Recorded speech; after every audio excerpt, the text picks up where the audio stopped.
So, if you watch Jim's videos too, you know that I had to leave this thing at his house after the ride.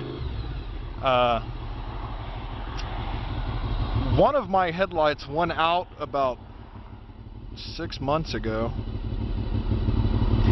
and I never really did anything about it because you got to dismantle the whole front end to change the headlight. I just didn't feel like dealing with it, so I was like, you know, I'll wait till they both go out.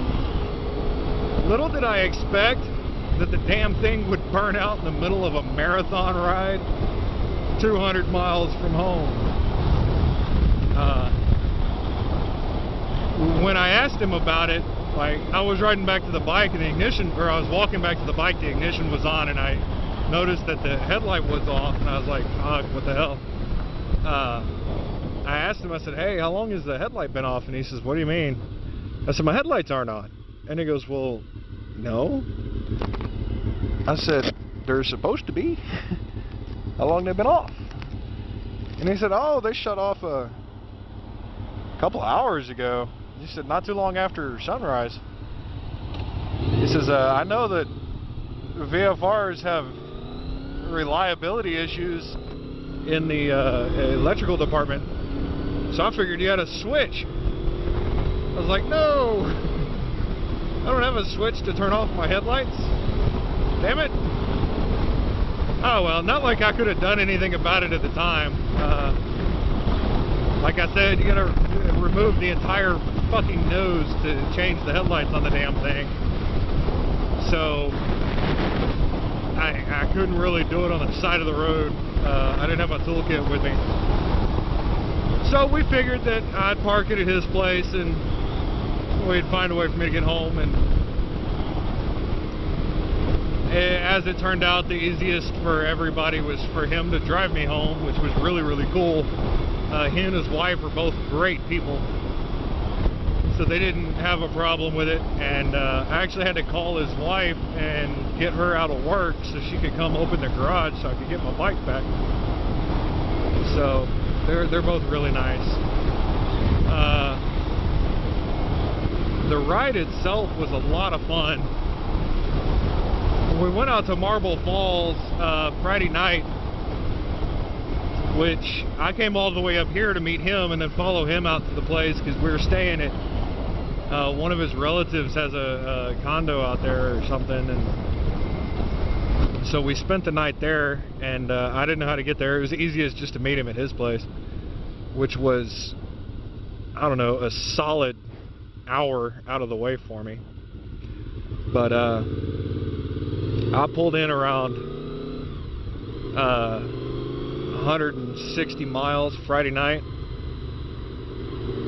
and then we got up Saturday morning at 5:45 in the morning, start getting things ready to go. We started the ride at 7. Didn't stop riding until 3:15, I think it was. And then from 3:15 to 5:30, 6 o'clock, we really didn't do much. We just kind of sat around and BS with the other guys that were taking part, and had some barbecue. It was really, really good barbecue. And then we left at like 5:45 or 6, and we got back to his place around 7:45 or 8.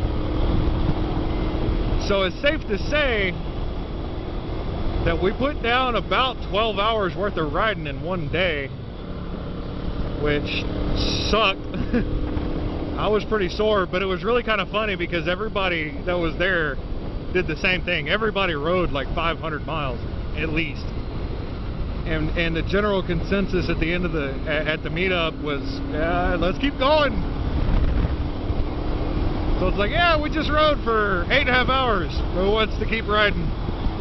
I went mostly to validate whether or not I was going to be able to spend all day on the bike, more or less non-stop, because frankly we didn't get off the bike too much outside of getting gas.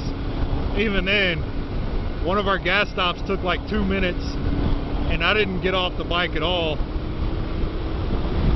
So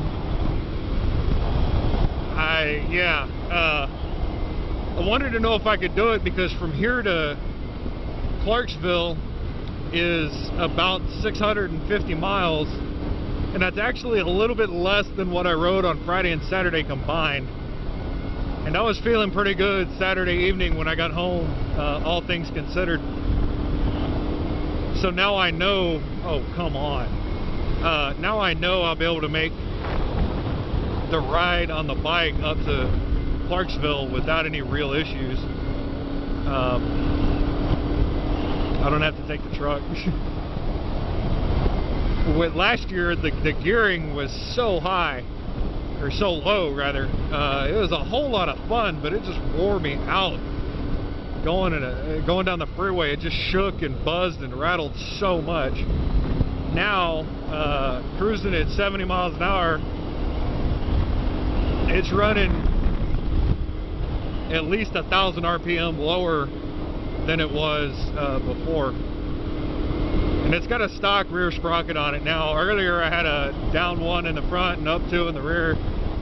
And now it's got the same size sprocket up front and factory sprocket in the back. So it's a little peppier than it should be, you know, as far as the stock gearing is concerned. But it's quite well mannered at the same time. In fact, when I first had it done, the first thing I thought was, man, it feels slow. It felt way down on power, but once you get used to it, you know, just drop an extra gear and get ready to stomp on the brakes. Damn it, bitch, why are you still stopped? I almost made it without having to put a foot down.